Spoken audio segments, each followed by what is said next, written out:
He's back. All you had to do was ask. And boy, did we ask. Now you're playing with power. Hello Wormies, welcome back to the channel, and today we're talking about one of the greatest video games ever made, the legendary Super Mario Bros. 3. So strap in and get ready to be time-warped back to the 90s nerdworm style. Before open worlds, before online gaming, before fancy graphics, there was one game that made kids lose their minds in the late 80s and early 90s and changed platformers forever. This is the brief history of how Mario 3 became a gaming legend. Now, by the late 1980s, Nintendo had already saved the video game industry with the original Super Mario Bros. On the NES, but expectations were sky high. Players wanted something bigger, better, more creative. Instead of just making more of the same, creators like Shigeru Miyamoto and Takashi Tezuka started experimenting with wild new ideas, things that felt almost impossible on 8-bit hardware. What they ended up building would feel less like a simple sequel and more like a full evolution of the Mario formula. You see, development on Mario 3 took longer and involved way more people than earlier Mario games. Early Mario titles were made by tiny teams, but this one grew into a much larger production, roughly 20 to 30 developers, which was way huge for the time. The team wanted to pack in everything: new suits and powers, bigger worlds, secrets everywhere, a sense of surprise around every corner. One of the coolest ideas? Mario 3 was designed to feel like a stage play. The title screen opens with curtains, shadows look like stage props, and when you finish a level, Mario actually walks off like he's leaving a stage. Now, Mario 3 first launched in Japan in October 1988.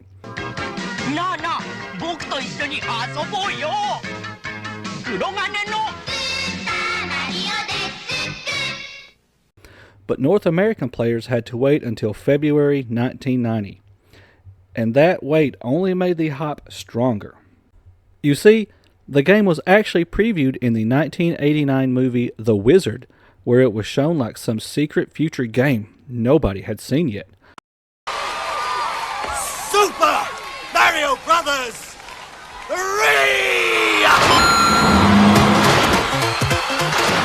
For kids back then, this was like getting a sneak peek at the future. By the time it finally hit store shelves, anticipation was absolutely insane. So why did Mario 3 feel so revolutionary? Well, I'll tell you. First, the world map. Instead of moving level to level in a straight line, players explored different themed worlds, deserts, giant lands, sky worlds, and dark castles. Then came the power-ups: Raccoon Mario flying through the air, Frog Suit swimming, Tanuki Suit turning into a statue. Each one changed gameplay in a real way, not just visually. It felt like every level introduced something new: hidden whistles, secret routes, mini-games, and players spent years discovering things they missed the first time, because I know I sure did. For many gamers, this was the first time a platformer felt like an adventure instead of just a series of levels. The game exploded in popularity. It sold more than 17 million copies worldwide, making it one of the best-selling NES games ever made. Critics and players still consider it one of the greatest games of all time, including me. And honestly, a lot of modern platformers still borrow ideas from it today. Many staples of the series started here: the Koopalings, the world map, creative themed levels, hidden shortcuts. It basically set the template for future Mario games. And let me tell you, Mario 3 didn't just disappear after the NES era.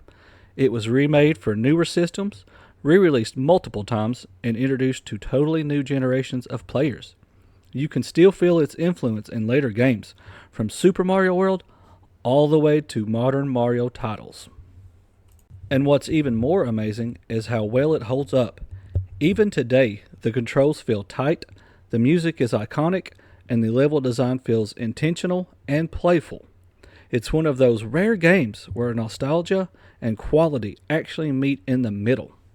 For me, Mario 3 wasn't just a game. It felt like Saturday morning excitement in cartridge form. The colors, the music, the feeling that anything could be hidden behind a block. It's pure 90s childhood energy. I mean, I remember the first time I discovered a warp whistle and I could instantly go to World 8. It blew my mind. You see, back then, there was no internet. You had to meet up with your friends in the morning before school. Hey, have you played Mario 3 yet? Yeah, I played it. Did you know about the warp whistle? No. What the heck is a warp whistle? And then they would explain it to you, and you could not wait to get home to try to find that whistle. And then we didn't even mention the Mario 3 cartoon. No one will forget.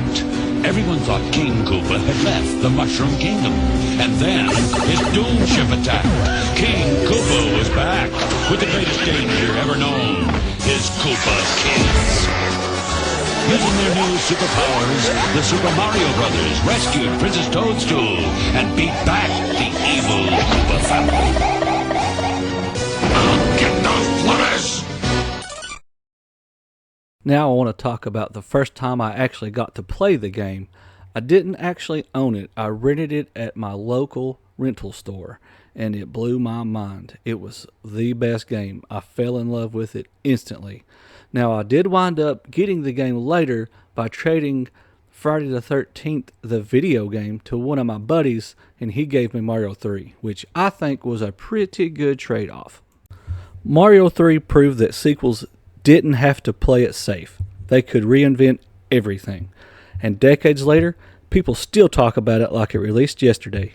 If you grew up with this game, you already know why. And if you didn't, honestly, you owe it to yourself to play it. Thanks for watching, Wormies, and I'll see you next time for more retro gaming history. And if you would like to see more videos like this, make sure to hit that like button and subscribe. It's Mario! Look, Ronald! Mario's mystery block makes him big! And my magic box makes us lunch. What's in McDonald's Happy Meal? One of 4 Nintendo Super Mario Bros. 3 toys. A Mario toy that jumps, or an acrobatic little Goomba, a pullback Luigi, or a hopping Koopa Paratroopa. One toy with each Happy Meal you buy. Do it! The criminal mastermind behind all this is none other than Santa Claus! What if I told you one of the most iconic heroes of the 90s was a worm? Not a ninja, not a mutant turtle, not a space marine, a literal earthworm in a spacesuit. Today, we're talking about Earthworm Jim, one of the weirdest, funniest, hardest, and most 90s games ever made. This game didn't just fit the gross-out era of the 90s, it helped define it. And somehow, a worm in a robotic suit became a hit video game, a toy line, a full-blown cartoon, and one of the most chaotic mascots of the 16-bit era. So grab your plasma blaster, and let's dive headfirst into the slimy madness. And let's face it, the 90s were weird, man. This was the decade of Nickelodeon slime, Garbage Pail Kids, Ren and Stimpy, Come out, wherever you are. Hey! Beavis and Butthead, I'm gonna get one in my nose. I'm gonna get one in my butt. boogers and commercials. Gross was funny. The more disgusting and absurd something was, the cooler it felt. And Earthworm Jim fit perfectly into that vibe. This wasn't a clean-cut hero like Mario. This wasn't a cool, edgy anti-hero like Sonic. This was a worm who could take his own head off and use his body like a whip. He fought evil cats,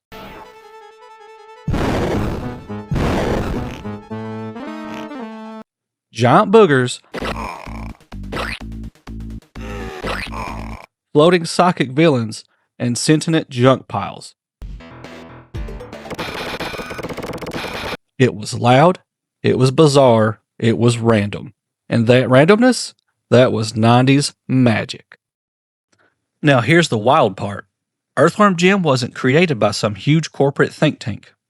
He was created by a group of animators and game developers who wanted to push 16-bit graphics to the absolute limit. The game was developed by Shiny Entertainment, and one of the key creators was David Perry. They wanted to make something that looked like a cartoon in motion, and they succeeded. Unlike most 16-bit games that relied heavily on pixel art shortcuts, Earthworm Jim had smooth, exaggerated animation. It looked like something straight off Cartoon Network before Cartoon Network even really exploded. The character designs were wild, expressive, and over the top. The team even had animators sketching exaggerated frames like they were making a real cartoon. That's why the game felt so alive. Okay, let's talk about something we all remember. The game was hard, like throw your controller across the room hard.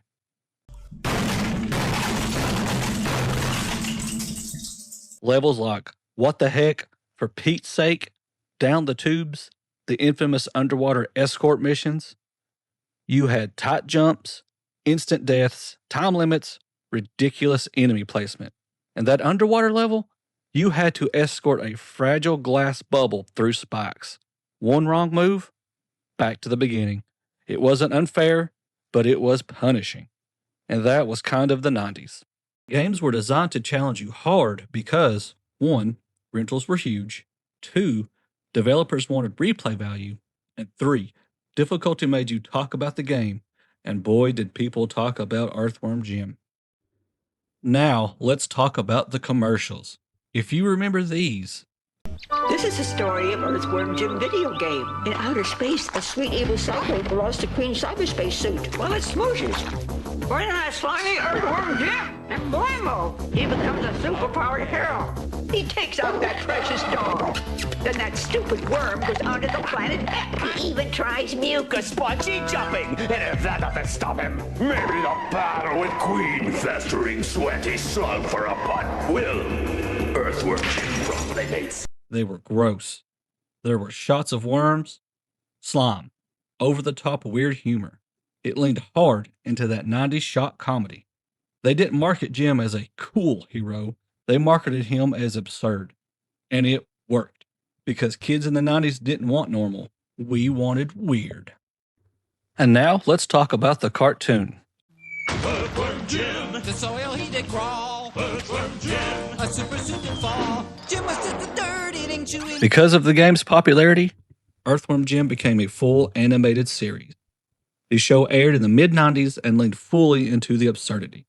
Jim was overconfident, he was goofy, heroic in the dumbest way possible. The humor was chaotic and self-aware. It wasn't just gross out, it was clever. It poked fun at superhero tropes constantly. The cartoon solidified Jim as more than just a game character. He became a full 90s icon. Now, we gotta talk about the soundtrack. The music was bizarre.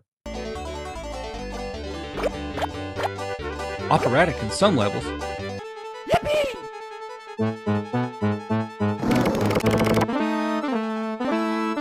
Cartoony in others.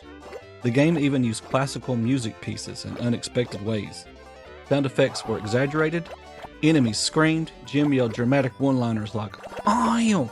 Ow!" It felt like playable slapstick comedy. You see, here's the thing. The 16-bit era was stacked. You had Mario, Sonic, Mega Man, Donkey Kong Country, but Earthworm Jim didn't try to compete by being faster, or cooler, or even edgier. It competed by being weird, and that uniqueness is why people still talk about it today. Earthworm Jim proved that games could be cartoons, humor could carry a platformer, weird could sell. It captured everything chaotic about the 90s. Gross humor, high difficulty, experimental design, bold personality, and somehow a worm in a robotic suit became unforgettable. So tell me in the comments, did you beat Earthworm Jim or did it beat you? And if you grew up in the 90s, you know. Sometimes the weirdest heroes are the ones you never forget. And I will see you next time, Wormies. And if you would like to see more videos like this, don't forget to like and subscribe. And remember to stay groovy. Eat dirt, Psycho! Fish! It's Earthworm Jim blasting his archenemy Psycho. Uh-oh, when Peter Puppy gets mad, he turns into... But first, a word about Earthworm Jim 2 video game. It's out there! Bouncing puppies, falling grandmas, hungry heads, and some really weird stuff, too. It's like the worm says... Ruby! Earthworm Jim 2 video game. Back to Peter Puppy. I'm out of here. His rage has transformed him into monstrous Peter Puppy, uncontrollably smashing the nearest thing, which happens to be Psycho. Earthworm Jim figures and video game.